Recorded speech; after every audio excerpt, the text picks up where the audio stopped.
All right, what's up, college football fans, quarterback fans? Welcome to another QB Spotlight video. We got a live show going on today, just a little instant reaction from the games that happened yesterday and on Friday if we want to get into it. So, again, this is a big, just kind of live reaction show. And if this is your first time tuning in, thank you. QB Spotlight is just a big quarterback hub. We talk all things quarterback, specifically the college football quarterback position, right? We'll have interviews. We have these recap shows, of course, but for today, we're just going to recap the games from yesterday, right? Then we'll have a preview video coming up as well. But we want to dive into a lot of games from yesterday. We have some quarterback play that has been requested that we're going to get into, and then we have some games we just want to kind of cover in general and kind of talk about what the quarterbacks did. Let's see. We got a Pitt fan in here right off the bat. I'm Kevin Placha. I'm miserable. What'd you say, dude? I think we need a breakdown on how good Phil Dracovic is. Oh man, I'm sorry. As someone who for some reason took Pitt -2.5 yesterday, I feel you. I understand. Vodtek's quarterback is pretty good though, huh? Kyron Dromes, he actually played pretty well. Yeah, maybe I'll look into some Phil Dracovic stuff. I put out a video of him a few weeks ago that kind of highlighted some of what I thought was going on, but yeah, it's not great. I'm sorry you got to watch that, Kevin. But thanks for tuning in. Thanks for watching, guys. This is your first time. Sincerely, thank you. Just feel free to like, share, subscribe, all that YouTube stuff. It really does help us. We're just going to dive into. We got several quarterback matchups I want to dive into and recap, and then. Kevin says their defense can make any QB look like Cam Newton. Man, yeah, he's talking about Pittsburgh and their defense against Vodtek yesterday. But with all that said, thank you for watching, liking, sharing, subscribing, all that YouTube stuff. We're going to dive into it. We got a lot of quarterback talk we're going to get to. We got several requested breakdowns we're going to get into.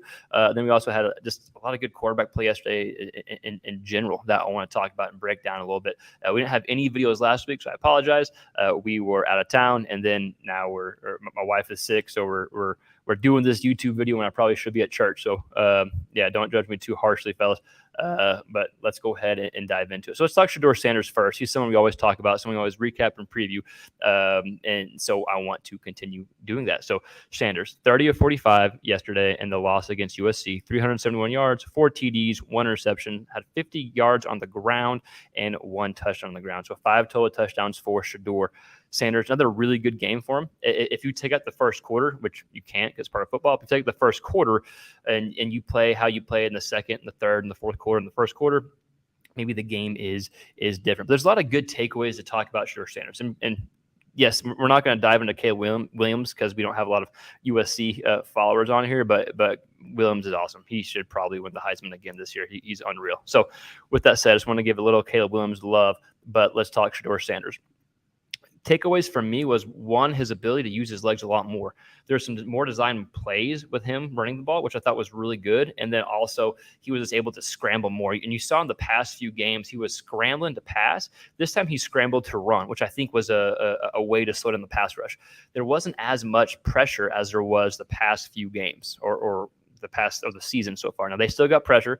I think he still had like pressure on 30% of his dropbacks, but it wasn't as much. I think that had to do with, one, Shedeur using his legs, and two, the run game was a lot more effective. You saw them get the ball out quick. You saw the offense almost look a bit more like it was against TCU, and the ball was coming out quick. And they kind of weathered the storm. They got down early. It was 34-7. I was kind of thinking, man, looks like Oregon now. But they had like a switch go on essentially, and you know, people can say USC's defense, took off the pedal, took their foot off the pedal, whatever. But the regardless, though, they were like 1 touchdown away from coming back and winning that game. So I think the fact that he used his legs a lot more, I think that has to be an answer to the pressure that is potentially going to be there moving forward. That's going to take pressure off the offensive line.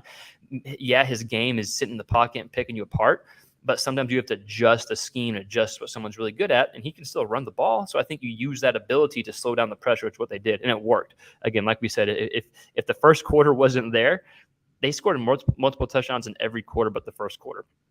So obviously football is 4-quarter games, so you can't just take away the first quarter. Another thing that they were able to do to slow down the run or to slow down the pass rush was they were able to use play action. And play action was something that he was really good at against TCU. He was like 14 of 15 against TCU. And they weren't able to use play action as much the following games just because the run game wasn't getting going. So the fact the run game was effective and you were able to use more play action, and you also had more screens. They had 10 total screens yesterday, and you completed 9 of them. So you had all these different answers for pressure, and it protected the offensive line. line, you were able to score points and move the ball. So again, the three keys, the three big takeaways for me was just another adjustment of the offense. You were able to use your legs via Shedeur. You had screen plays that you were able to get involved with. Then you're able to use play action. And you still able to push the ball downfield. He still was 4 or 5 on passes, 20 yards or more thrown in the air downfield. So he was still accurate as can be, thrown all over. You just had to kind of get there in a different way. And man, number 14 is a stud. I forget his name. I apologize, Colorado fans. But number 14 is the real deal at receiver. I think he's someone that he complements the other receivers really well, because other receivers are maybe a bit more like shifty and quick, maybe slot receiver-ish in nature. And 14's a guy who's able to go up and get the ball, right? He's a little bit bigger, I believe, and he's able to go up and get the ball, make some really, really kind of pretty impressive plays, right? I also loved his answers post-game, talking about, they talked about play calling, they talked about a bunch of different stuff, but I thought it was a really mature approach, because they were, I don't know if the exact question, but a lot of people, during the last drive, and they're going to tie the game, we're talking about, Sean Lewis, they're running too much. It's a slow. They're slowing the tempo down. Why is Sean Lewis calling this plays? And Shedeur's like, no, I made that. I made the checks. Like, I'm coached to do that. Like he was like, it's not on him, it's on me type deal. So I thought that was like a really just a mature answer, which of course you expect if you're been following Shedeur, but just a lot to take away, right? Obviously, there's no moral victories you want to get away with. You want to get the victory. But the big takeaways from Shedeur was, the maturity, adjusting the game, which I think adjusting the way that he played, which I think had a lot to do with probably Sean Lewis, and they called more screens, more play action. The run game got involved. The ball was getting out a bit quicker. You protected the offensive line a bit more. Like we said, pressure was still there, but I think it was slowed down. And you were still accurate downfield. You still had 4 completions of 20 yards or more downfield. So I think it was a really good offensive game plan once you got going, once you weathered their storm. So I think it's an improvement. I think it was a big step forward. Again, he was 30 of 45, 371 yards in the air, 4 TDs, 1 pick, 50 yards on the ground, and a touchdown. So another good game by Shedeur. And like we mentioned earlier, we're not really talking about Caleb Williams, but man, that guy is unreal, right? Like, he's probably going to win the Heisman again this year. But for the simple fact, we don't have a lot of people that are USC fans. We'll stick with just the Shedeur breakdown. But anyone watching, let us know if you've got any comments or anything below about Shedeur or anyone else that we have coming up. But those are the big takeaways from Shedeur Sanders. And so I think you can expect more improvements, more to be built on. Then when Travis Hunter gets back, that offense continues to go. So let's see where we want to go to next from Shedeur. And I may chop up some of these videos and put some like actual film into some of these videos and make them smaller videos if y'all are interested in kind of those breakdowns. Let's go ahead and jump into LSU and Ole Miss, that quarterback play.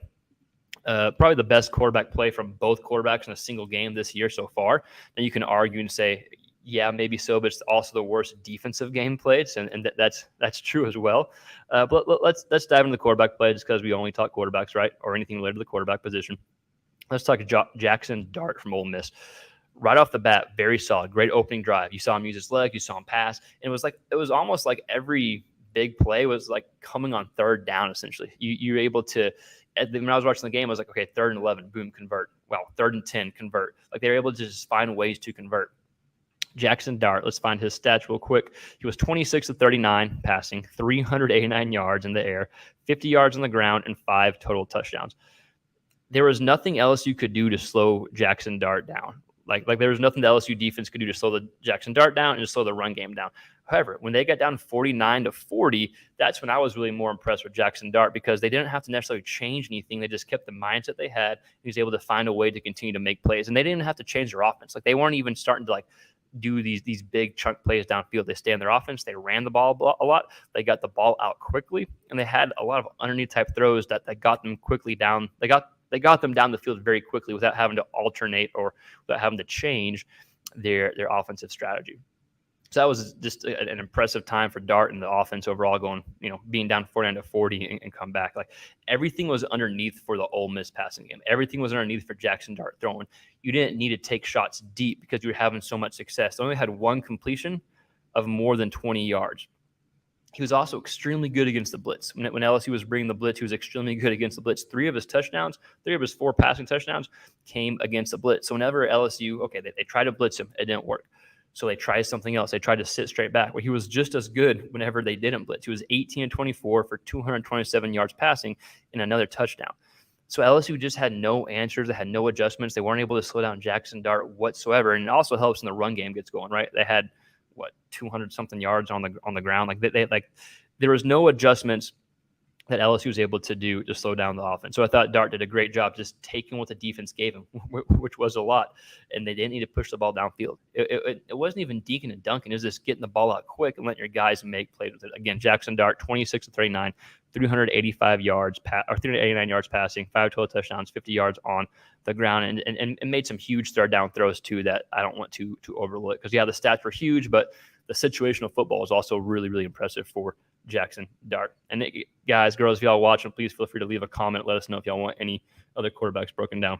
Yeah, overall takeaway from Jaxon Dart, one hell of a game, but there's just no adjustments. He was able to have success against the Bliss, able to have success whenever LSU drops straight back. Let's stay on this game and talk Jayden Daniels, because he was unreal as well. Like if they were able to score a touchdown that last drive, we would have been talking about Daniels a bit more, right? But both quarterbacks played great, but Daniels, I mean, if you just look at the numbers, he had 99 yards on the ground, 414 yards passing, and 5 total touchdowns. Like the big takeaway from Daniels is he's just a football player. Like you saw him get declared a few times. He just did whatever he needed to do to get the job done. But you also, he's just a football player. But in saying that and in doing that, his quarterback play has improved so much from last year. Like his accuracy on every level of the field, pushing the ball downfield, middle of the field, short throws is top few in the game right now. Like he's playing at a really, really high level, one of the best quarterbacks in all of college football right now. Like LSU as a team, as a whole, offensively, they have an offense that's good enough to get into the college football playoffs. Now the defense, on the other hand, is a different story, and that's why they lost the game, right? But sticking with Jayden Daniels, he was unreal. And there were a few drops as well that he could have had even a bigger game. I thought he was, him and Dart played very similar to each other, besides the fact that Daniels took a lot more deep shots. Like we said, Dart had 1 completion of 20 yards down the field. Daniels had like 3 or 4, I believe, and several of those were touchdowns. Now Daniels has all those receivers to throw to, so he has a bit more reason to push it downfield, if you will. But they were darts. It wasn't like the receivers were going up and just like mossing people. Now there are a few good catches, but Daniels was putting it in the bucket exactly where he was supposed to go. Had a huge game, hit on deep balls, medium throws, short throws. Man, he was good against the blitz. He was good when he dropped straight back with no pressure, just like Dart was. Just a really good offensive game, of course, from both quarterbacks. So kind of sucks if you're a quarterback fan that one of those guys had to lose last night. Jayden Daniels, a huge game. Jaxon Dart, a huge game. Really fun football game to watch. And both those defenses have to clean it up. And we'll leave it at that. So let's keep moving on. Let's see what game we want to go to next. Let us know always in the chat if there's any other games or people y'all want to talk about, dive into. I'll just keep chugging along. Let's get into Arkansas and A&M. Another, I don't know, fun games, right? Let's see. Yeah, Colin Boone. Max Johnson threw some dimes in the first half yesterday from the chat. He says, we're talking about them right now. Let's go ahead and talk about Max Johnson, actually. We'll talk Johnson, and then we'll talk KJ Jefferson, because I have some takeaways from that game as well. But I thought overall Johnson played a really good game. He did exactly what he was supposed to. He had that pick 6, which was, not great. It was a really good play by the defense. I think there was maybe a missed block by the receiver, maybe that led that DB to come in. It was a little just like a little screen to the receiver on the outside that the DB was able to pick and go for a touchdown. But even with the pick, he was 17 of 28, 210 yards passing, 2 TDs, 1 interception, which was that pick 6, and he had 57 yards on the ground. And man, he made some really nice throws too. It wasn't just a bunch of dinking and dunking. Like you saw him process the defense. You saw some really nice throws in the middle of the field, and there was some congestion. He was able to fit the ball in some really tight spaces, some really tight windows. I may even clip a video talking about one of these throws and put this on as we're talking about Max Johnson. But overall, this played a really, really good game, right? Like, I'm gonna put on one of the videos of him and kind of maybe not break it down, but put on video of him throwing a few really nice balls yesterday. But he didn't need to take a lot of vertical shots. But when he did take the vertical shots, like he was able to hit on it. I thought it was just a really good game plan. It was, hey, take what the defense gives you, Max. Like they're gonna give you some throws underneath. Just keep taking it. And when the vertical shot is there, let's hit it. So he was 5 of 9 with 10 yards down the field or more. So they only had 5 completions past 10 yards, but 2 of those were 20 yards down the field, and those were both touchdowns, I believe, right? I believe they were both his touchdowns. But still, just a great game for Max being able to do that. downfield throws. Didn't take a lot of them, but when you did, you hit on them, and you just took what the defense gave you. And plus, the run game was going, so you're able to. It was a really balanced attack for A&M, and that really helped Max Johnson. Really balanced attack, and they were able to use some play action as well. He was 5 of 6 on play action, not a ton of yards, 51 yards, but had a touchdown on play action. I just thought it was a really good balanced approach by the offense overall. And when Arkansas brought pressure, I'm sorry, okay, so both of his touchdowns were against pressure, not against not the deep throws necessarily. But when Arkansas brought pressure, both of his touchdowns were against the pressure of Arkansas. So he didn't have a ton of completions against pressure. The completion percentage was actually a bit low.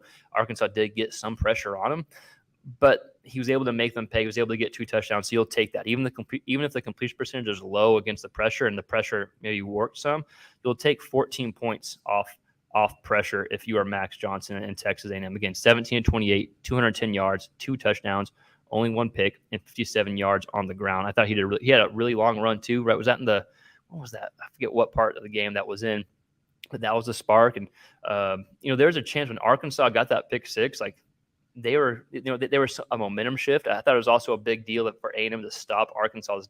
We'll get into Arkansas in a second, I promise. But there's also a big deal for them to stop Arkansas's drives, the first few drives of the game when they had to set field goals. So I thought it was just a really good, well-rounded game, really good, well-rounded approach for Texas A&M. But if we're going to keep on the quarterback position, just to kind of wrap up Max Johnson, made some really nice throws, gave the defense, took what the defense gave him, had that 1 pick, but was able to bounce back from that and just did everything you were asked to do. Did touchdowns against the blitz, did well play action, hit a few vertical shots when he was asked to do so. So just a really good game from Max Johnson. You got to be encouraged if you're an A&M fan. And I'm going to put a video in this as well, just kind of showing the throw. I'll do that after this live. But great job by Max Johnson. So let's move on to Arkansas and KJ Jefferson. And anyone that's watched this channel knows that I am not a fan necessarily, but I always pull for Arkansas. I enjoy watching them. I enjoy KJ. We got a lot of Arkansas followers, and so we put out a lot of KJ Jefferson content. And man, like what's going on with Arkansas's offense? That's my biggest thing. Is what is going like? It's just such a big difference from the past few seasons that you're used to. There's a few different reasons why. Maybe we'll do a video on that this week, but let's just kind of keep to the game right now. Like offense from yesterday. It started off, you had a few good drives early, right? But you had to settle for field goals. There was some questionable play calling, and I'm not going to get into play calling, but there was, a 2nd 18 running, 2nd 14 running, whatever it may be. I get it. But just overall, there's this no rhythm going on at all. So KJ Jefferson, 9 of 17 yesterday, 132 yards, 1 touchdown, 1 interception. And they had a big 48-yard touchdown pass with like 3-something minutes left in the game. If you take away that touchdown pass, it was, I think, 34-16. I don't know if that's considered garbage time or not. I'm not that smart with the data. But if you take away that touchdown pass, they had under 100 yards passing. And of those 100-ish yards passing, there was like one of their big screenplays at the beginning of the game was like a 40-yard screenplay. So you had like 2 big passing plays. But besides that, there's really nothing going on in the game. You only had 40-something yards on the ground too.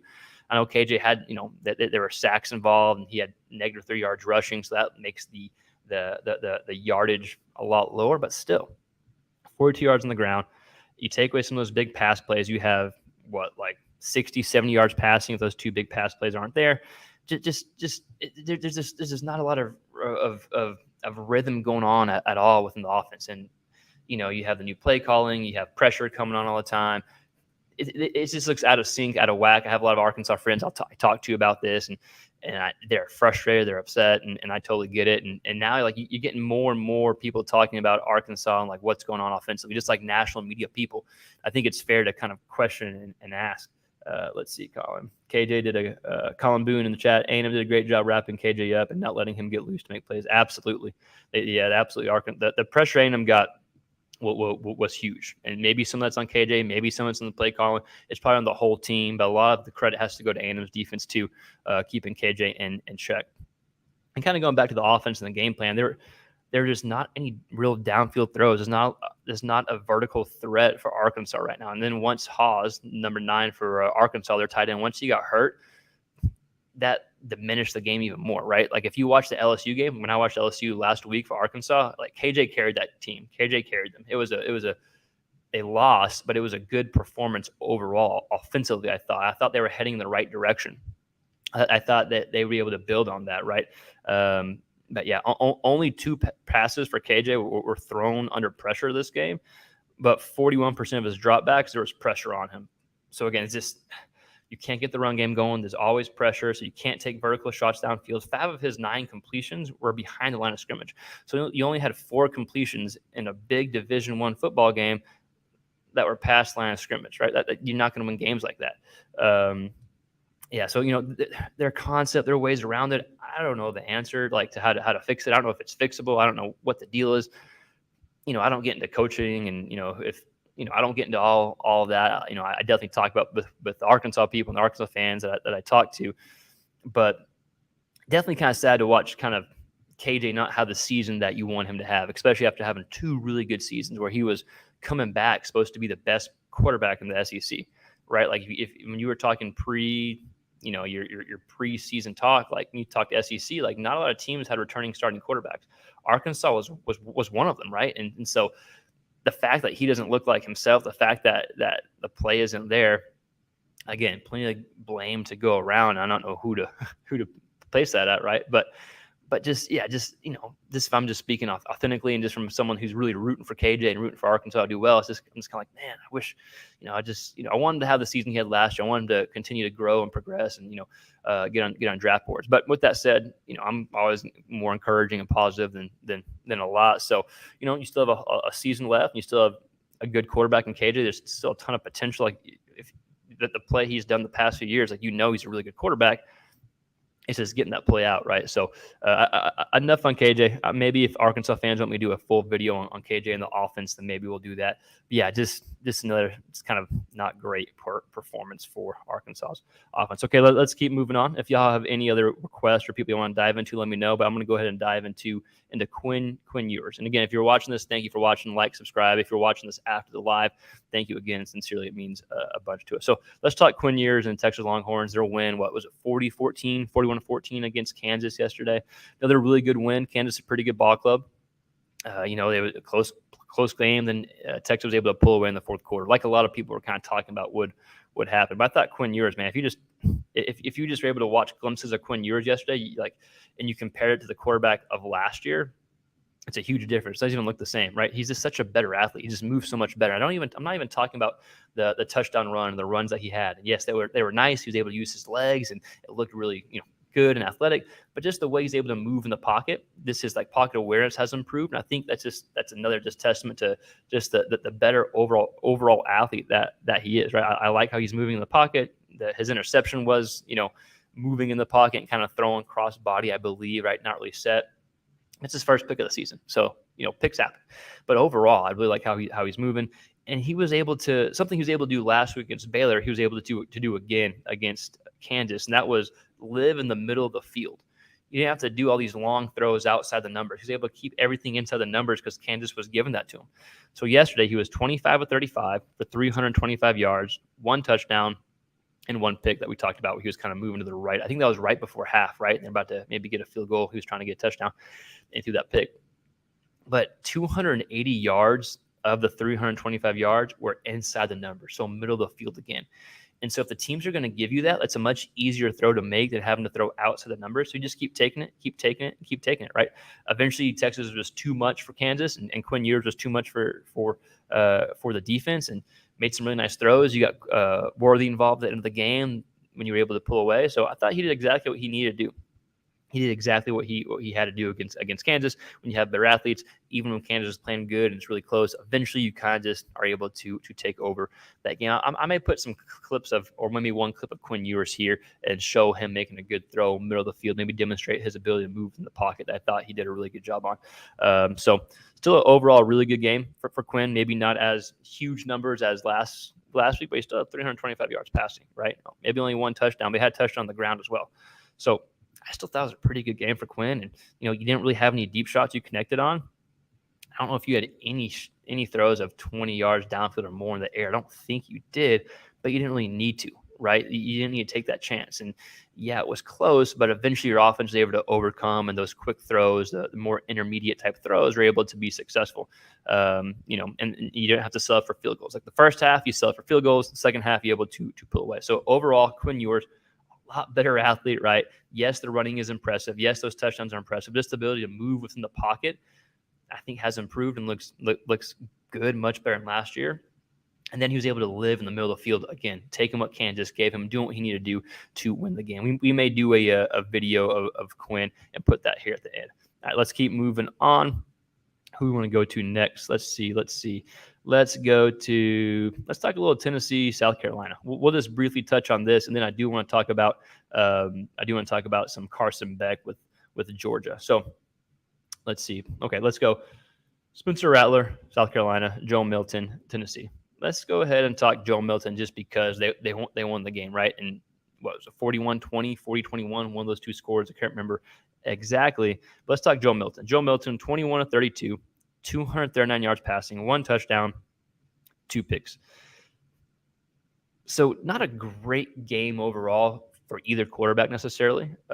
Tennessee's defense played really good against Rattler, but Milton, only 2 completions of the 21 were 10 yards or more in the air. So there was really no vertical deep threat, no vertical shot taken. I think one of his picks was on a deep throw, I believe, but you didn't connect on any deep throws necessarily, right? You had 2 completions beyond 10 yards. So not a huge deep threat, right? But at the same time, Tennessee's offense doesn't necessarily call for a lot of those deep throws. But I think you do want more than just 2 completions if you're a Tennessee fan or you're a Tennessee play caller, right? 8 throws or 8 completions were behind the line of scrimmage for Joe Milton, and 11 were between 0 and 9 yards. But that's the offense. They get the ball out quick, a lot of receiver screens, but they do want to set up the deep throws. They do want to be able to hit on those more. I thought Milton's actually been playing better than probably most people have given him credit for this year. This was probably one of his games he's not thrilled with, but you still get the win. You're still happy, right? He did really well on play action. I thought maybe you do a bit more play action because when he struggled was on the straight dropbacks. Play action does a really good job of helping quarterbacks get in rhythm. Both his picks were just straight dropback throws, no play action. Now on play action, he was 13 of 15 for $147 and was just a lot more comfortable in there. It got South Carolina's defense out of position. So he just did a really good job with play action. So I think it's getting that same comfortability, if that's even a word, getting that same comfort level, is probably a more mature way to put it, getting that same comfort level on straight drop back throws when you're pushing the ball downfield. But at the same time, there wasn't a need to push the ball downfield a bunch yesterday, so let's take that with a grain of salt. They were comfortably in the lead a lot of the game, and so you didn't really have to risk it after, Tennessee got that lead. What was it, second quarter they got the lead and didn't really look back. So yeah, still a good game. Depending on who you play will depend on how many shots downfield you take. And 20 completions, 19 completions were thrown 9 yards or less. So if you can do that and win the game, then that's what you do. Okay, nothing really crazy to take away from Milton except those things we just talked about. And Spencer Rattler, when he started off, I was actually, because he used his legs a bunch, right? Especially at the beginning of the game. You saw him pick up a first down with his legs. You saw him get a rushing touchdown with his legs. I thought that was good. I thought it helped slow down the pass rush, or it was at least a good thought to slow down the pass rush. And so the fact he was able to use his legs was good. I think you probably see him do that a bit more because of the pass rush that teams are able to get. But they just weren't able to push the ball downfield. He had 160 yards passing, 160-ish, I think, and his yards per attempt were under 5. So probably Rattler's worst game of the year so far. He's played really, really well, but they just weren't able to get the ball downfield. Still a lot of pressure. 42% of his dropbacks were under pressure. I think Tennessee's defense is pretty good. You've heard a bunch of people talk about, Tennessee's defense leads the SEC in all these categories, but they haven't played all these top competition. But at the end of the day, they're doing exactly what they're supposed to do if you're Tennessee's defense. So I think they're probably pretty good. And they showed up against South Carolina's offense. So not huge takeaways from the quarterback performances here. I just wanted to touch on it just because it was kind of probably both quarterbacks wish they had a few different plays they could take back. But that's just how football rolls sometimes. I still think Spencer Rattler's playing really good football. I still think he's going to be a potential first-round pick the way he's playing. Tennessee just got the best of them this game. And Milton, I still think there's room for improvement. I still think there's time to improve and get those areas. And like we said, depending on what team you play will really depend on how the offensive coordinator is going to attack that defense. All right, let's move on. Let's talk about – got a few more deep dives you want to do, deep-ish dives, right? Like 4 to 6 minutes we're talking about. Let's talk a little bit about Georgia and Auburn. I want to talk more about Carson Beck than Peyton Thorne.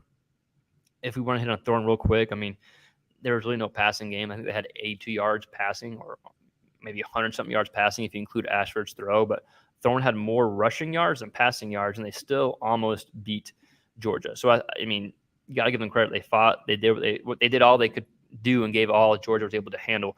And I think Thorne showed yesterday he's a much better athlete than maybe given credit for. But still, passing-wise, that passing game has to improve for them to win some more games in the SEC. But Carson Beck in Georgia, let's look at his numbers real quick. If you just look at his numbers, you'd be like, oh, okay, pretty good game. And he did play a pretty good game down the end, right? You just want to start faster. But with that said, he was 23 to 33, 313 yards passing, 1 touchdown, 1 interception. Had a much better second half than first half, especially that last drive. He's able to find Brock Bowers a lot more. So if you're Carson Beck, I think you just find Bowers, right? Find Bowers. You want to be middle of the field, find Bowers. And you just want to be able to play consistently. Now, you can say that about the whole Georgia team right now, right? Like, you have to have a consistent approach and do it the whole game, right? Yeah, that could be something with the whole team, not just Carson Beck, right? Still a good game, but, you didn't really see him carry the team necessarily into the very end when he was finding Carson. It's not Carson. He was finding Brock Bowers at the tight end. And Bowers made two fantastic catches, one-handed catches, and then had the touchdown, I believe, right, to get up 27-20 in that win. So not a ton of quarterback takeaways here. I think Beck shows he can be a really good quarterback. You just want to start faster and do it consistently. All right, let's keep chugging along. Let's do two more little breakdowns, and then we'll hit on some other quarterbacks real quick. But yeah, and then we'll put this in the lot. We'll put this out in the podcast version as well. So let's talk about Garrett Green. West Virginia quarterback. West Virginia won, beat TCU 24-21. West Virginia coming off the win against Texas Tech last week. So they're what? Are they 2-0 in conference play now after they were picked to finish last in the Big 12. So I think they're 2-0, right? Regardless, beat Tech last week with your backup quarterback. Garrett Green comes back, able to beat TCU 24-21. And we got a request to kind of break down his game. And if you look at his numbers, you're going to be like, okay, pretty pedestrian. 10-21, 142 yards, 80 yards on the ground, 2 touchdowns on the ground, great. But if you just look at the numbers, you'd say, okay, pedestrian game, uses legs, great. But if you watch the game, you see the spark he's able to give his team. You see the ability to find a way to win besides the traditional way, right? Like, if you look at Garrett Green, he's just a football player. Kind of like we talked about Jayden Daniels, even though Daniels is blowing it up. You can be a football player in a different way, and I think that's what Garrett Green is doing right now. Again, 10-21, 142 yards. There were 2 drops that I can remember, so maybe there was another 1 or 2, but 2 drops I can remember. And another thing was he had 0 interceptions. When you have an offense like West Virginia and you take a lot of time with the clock and it's not a lot of big plays, if you can just take care of the football, you're always going to have a chance to win. Always have a chance to be in the ballgame. That's exactly what they were able to do. I think Chandler Morris for TCU, I think they had a few interceptions or several turnovers. I could be wrong, so I apologize if I'm wrong. But Garrett Green overall, you do want to see more high percentage throws, especially when you're struggling with completions.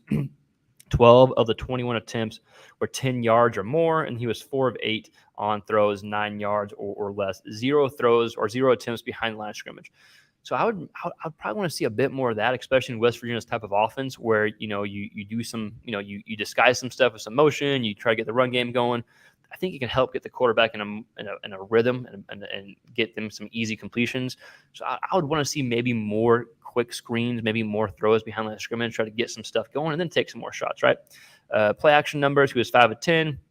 There was a drop on play action, so you want this to be a little bit better as well, especially in the type of offense that West Virginia has. But overall, you take this win, you take this performance, you take this a gritty way, a way to find a W. You take that any day of the week, and you can go build on it and improve. Plus, this was Garrett Green's first game back after being hurt.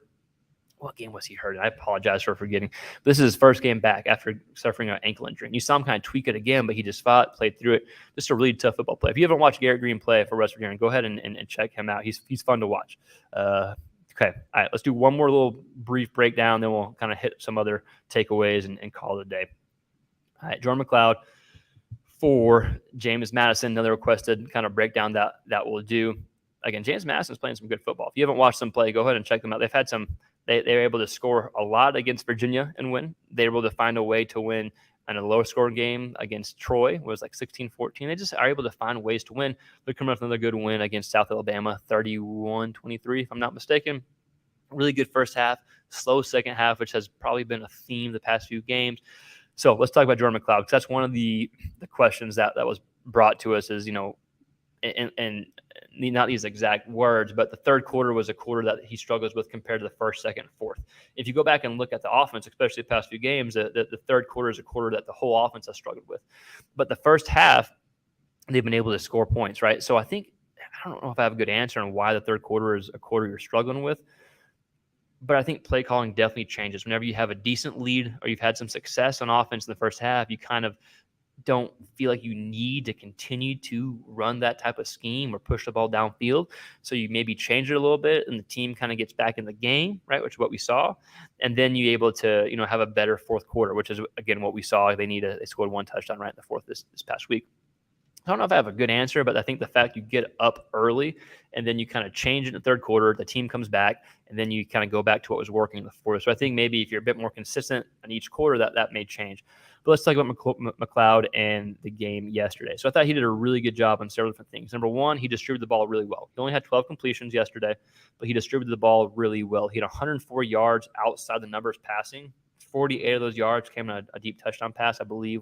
Was it first play of the game? Am I tripping? It was early in the game, right? Maybe I'm wrong, so correct me, please. But 48 yards came of the 104 yards outside the numbers came in one play. He had 137 yards inside the numbers. So he forced the defense to defend the whole field. It wasn't just the middle of the field, not just outside the numbers. Had to defend the whole field. So that was really well. Now, there was pressure. 46% of his dropbacks, he was under pressure. And you had 0 screens yesterday. So maybe that's a game plan or something to look at. Maybe take some screens to slow down that pressure, right? Interception came on pressure as well. So I think trying to find ways to slow down that pressure, whether it's some play action, whether it's some screens to slow down pressure, could be something to look forward or look into as you move on. 12 completions yesterday is not a huge sample size. Only 2 throws were behind line of scrimmage. Like we said, there were 0 throws with screens. You had 2 passes down the field or 20 yards down the field, and one of those was we were 1 for 2 in those passes, and one was a touchdown. So I think if you can slow down the pass rush a bit more, you can take more vertical shots. And like we just mentioned, some screens, getting the ball out quick, and maybe you can take more deep shots. So that's my thought on McLeod overall. Playing really well, especially for a guy that wasn't even named the starting quarterback. I know James Madison fans are pretty excited about him. I think he's only going to get better with this offense. Another good start for JMU, they 5-0, I believe. So just overall good start for McLeod. But yeah, those are kind of my thoughts on maybe why the third quarter numbers are down compared to the rest. So we'll finish up real quick. Let's hit on some other QB topics, and we'll get out of here. So Michael Penix, Washington quarterback, has been on fire. Had no touchdowns yesterday in the W against Arizona. Did have 363 yards, though. Close game. I think it was 31-24. Penix still had some hit on some deep throws, but no touchdowns. Take a quick sip of water. Been talking a lot. All right, Drew Aller, Penn State quarterback. Good start to the season. A little slower start this past week against Northwestern. Whole team started slow, though. They ended up winning. Was 31-3 in the second half is when Penn State was able to pull away against Northwestern. I think the final score was 41-10, I believe. Brady Cook from Mizzou, another really good game versus Vandy, 395 yards passing. Jalen Millero, some TDs on the ground. Again, it was like 12 of 14, just efficient. And Will Rogers from Mississippi State had 3 interceptions. Florida and Kentucky. Man, like Kentucky was able to pull away and just was able to kind of sit in the game, and Florida was never really able to come close after that. I think it was 33-14.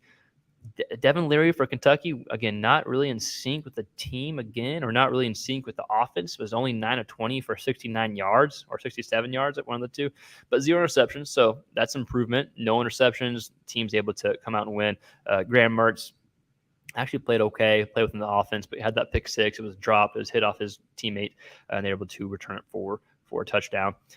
Cade Klubnik, another good game for Clemson. I thought he had a good game last week, and then lost against Florida State. Had a good game in their win against Syracuse. They were in control most of the game, able just to kind of stay in control. That's kind of the theme. He had 263 yards and 2 touchdowns. All right, before we get out of here, let's talk. We got to hit in some G5 quarterbacks, give some love to the G5. There's some really good quarterback play yesterday. Maybe the best overall week of G5 play.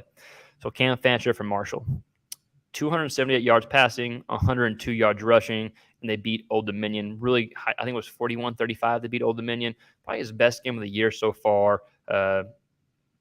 yeah, just a really good job passing. Showed his ability to use his legs, and when you get 41 points and your quarterback's able to get close to 400 yards of offense, that's always a good day. You know what I mean? So good job for Cam Fancher, his best game of the season so far. Let's get into Gia Wright. I don't know if I'm pronouncing his name right, but for ULM, 5 total touchdowns despite the loss. They lost to App State 41-40. But 5 total touchdowns, 4 passing, 1 rushing. I want to give him some love. He had played a good game, lost to App State. Aguilar did some nice things. The quarterback for App State had a few turnovers, though. All right, Davis Brin for Georgia Southern, 322 yards and a win for them. If you aren't able to, I know you probably don't watch a lot of G5 football, but you should tune in and watch some of these guys, especially Davis Brandon. Just the environment Georgia Southern's able to make. They had like 26,000. I think they set a record for how many fans they had at their game. Anyways, really good job by Davis Brandon getting that W for Georgia Southern. All right, Jalen Rayner for Ark State. Ark State started off the season no bueno. Quarterback play was atrocious. Sorry, the quarterback play was not very good. Rayner takes over. And since he's taken over, he played some of the FCS win they had, then played last week, they were able to win. And this past week beat UMass. He had 6 touchdowns against UMass yesterday in the W. They looked a lot better offensively with him him under center. Can throw, can run. Really good quarterback. 6 touchdowns against UMass.